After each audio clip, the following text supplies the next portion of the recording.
তোমাকে কে যাইতে বলছো এই ছেলের কাছে?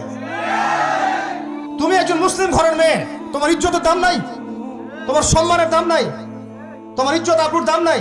তুমি কেমন করে নগ্ন হয়ে বাইরে ঘুরতে পারো? তুমি কেমন করে একটা অমুসলিম ছেলের সাথে প্রেমের সম্পর্ক করতে পারো? কিভাবে তুমি একটা অমুসলিম ছেলের সাথে বেড়ে যেতে পারো? তার সামনে তোমার পায়জামা কেমন করে খুলতে পারো তুমি? আমার ল্যাঙ্গুয়েজ আপনি রাগ করেন না, আমি খুবই ফেড আপ এদের উপরে। আমার কথাটা এই অংশটুকু যুবক যুবতীরা খুব ভালো করে শুনেন। দিনী বোন, যাদের বয়স হায়েজ হয়ে গেছে, যাদের হায়েজ হয়েছে, এখান থেকে শুরু করে সবাই যারা বালেগ হয়েছে আমরা ছেলেরা, সবাই ভালো করে কথাটা শুনেন। বাংলাদেশে পিছন থেকে একটা নতুন সমস্যা রাইজ করতেছে। সমস্যাটা হচ্ছে, এমনিতেই আমাদের ছেলে মেয়েদের মধ্যে হারাম সম্পর্ক ছিল। এর স্কুলে কলেজে বিশ্ববিদ্যালয়ে যাচ্ছে, ফ্রি মিক্সিংয়ে পড়াশোনা করছে, বাসায় পর্ন দেখছে, ওখানে গিয়ে মেয়ের সাথে হারাম সম্পর্ক হচ্ছে, তারপরে প্রেমের সম্পর্কের নামে জেনা হয়ে যাচ্ছে, জেনা হওয়ার পরে ছেঁকা খেয়ে মাদক, তারপরে গান বাজনা বাদ্যযন্ত্র ইত্যাদি ইত্যাদি, জীবনটা শেষ। এদিকে ওই ব্যভিচারী মেয়েরা কারো কারো ঘরে যাচ্ছে, দাঁড়ান আমাকে বলতে দেন, ব্যভিচারী মেয়েরা কারো কারো ঘরে যাচ্ছে, ওদেরকে নিয়ে আপনারা আবার সংসার করতেছে। এই হচ্ছে না সিচুয়েশন? একজনের 5টা গার্লফ্রেন্ড, একজনের 4টা গার্লফ্রেন্ড, আরেকজনের 3টা বয়ফ্রেন্ড, 4টা বয়ফ্রেন্ড, এই ধাপগুলো পার হয়ে হয়ে এরা সংসারের জীবনে আসতেছে যখন বয়স হয়ে যাচ্ছে 25-30। সমস্যা কিন্তু এটা ম্যাক্সিমাম সবার ক্ষেত্রে হচ্ছে বলবো না, অনেক একটা বড় অংশ এই সমস্যা ফেস করতেছে। এর মধ্যে এই ফ্রি মিক্সিং এর মধ্যে শুরু হয়েছে নতুন একটা জিনিস, যে ভালোবাসার আবার লিঙ্গ কি, ভালোবাসার আবার এখানেই শুরু হয়েছে ছেলে ছেলে জেনা করা এবং মেয়ে মেয়ে জেনা করা। ছেলে ছেলে জেনা করা আর কি বললাম বলেন, মেয়ে মেয়ে জেনা করা, নাউজুবিল্লাহ। এটা কমে লুত, এর শাস্তি আসবে যদি আমরা তওবা করে ফিরে না আসি। এর উপরে এখন শুরু হয়েছে ভালোবাসার আবার ধর্ম কি, ভালোবাসার আবার, আমার সাথে বলেন কি বললাম, ভালোবাসার আবার, এদিকে মনোযোগ দেন, ভালোবাসার আবার কি, ভালোবাসার আবার কি। এই কথাটা, এই স্লোগানটা দিয়ে কি করা হচ্ছে আপনারা শুনেন। অমুসলিম ছেলে মুসলিম মেয়ের সাথে প্রেম করতেছে, অমুসলিম ছেলে মুসলিম মেয়ের সাথে প্রেম করতেছে, বলতেছে ভালোবাসার আবার ধর্ম কি। তুমি আমি একে অপরকে মহব্বত করি, ভালোবাসি, এর মধ্যে ধর্ম আসবে কেন? বলছে তুমি আমার ধর্মে দীক্ষিত হয়ে যাও, অথবা আমি তোমার ধর্ম কবুল করে মুসলমান হয়ে যাব। এই মিথ্যা কথাগুলো প্রলোভন দিয়ে এখানে ওখানে পার্কে নিয়ে গিয়ে চটপটে ফুচকা খাওয়ায়, কফি শপে নিয়ে গিয়ে এভাবে আস্তে আস্তে আস্তে আস্তে মেয়েদেরকে লাইনে নিয়ে আসতেছে। আনার পরে শোনেন, কথা আগে শুনেন, বুঝেন। আপনি ঠিক বললেও ঠিক, এটা না বললেও ঠিক, চলতেছে এটাই সমাজে। এখন কথা হচ্ছে, আমরা যদি আমাদের বোনদের ইজ্জতকে বাঁচাইতে চাই, এই বিষয়টা সম্পর্কে সচেতন থাকতে হবে।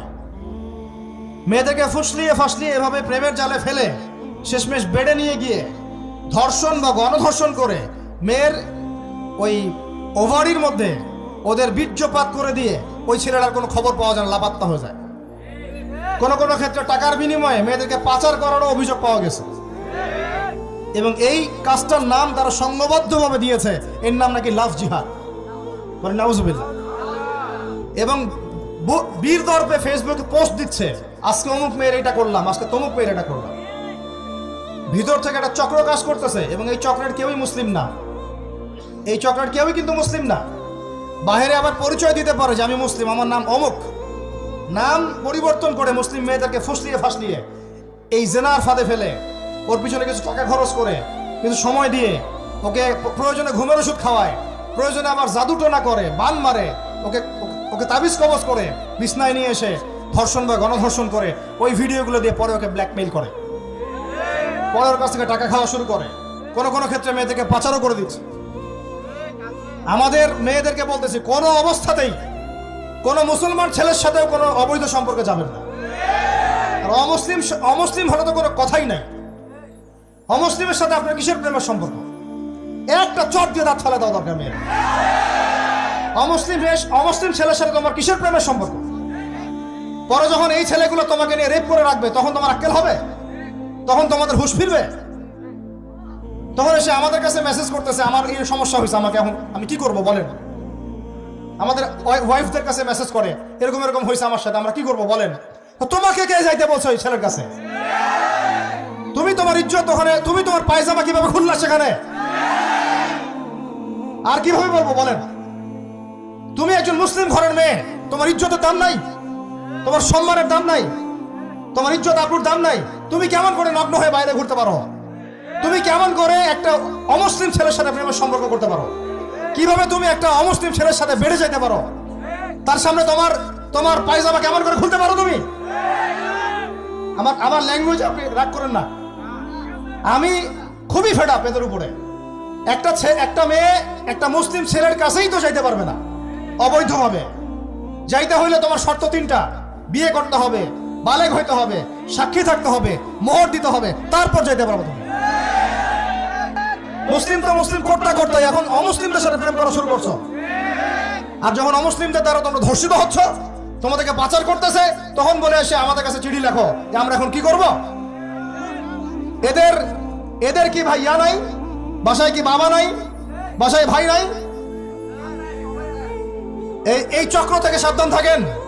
আর আমাদের সমাজে যারা দায়িত্বশীল, রাষ্ট্রের যারা দায়িত্বশীল, যারা উপরের লেভেলে আছেন, এই বিষয়গুলোর উপর কঠিন দৃষ্টি দেওয়ার জন্য আমি রিকোয়েস্ট করব।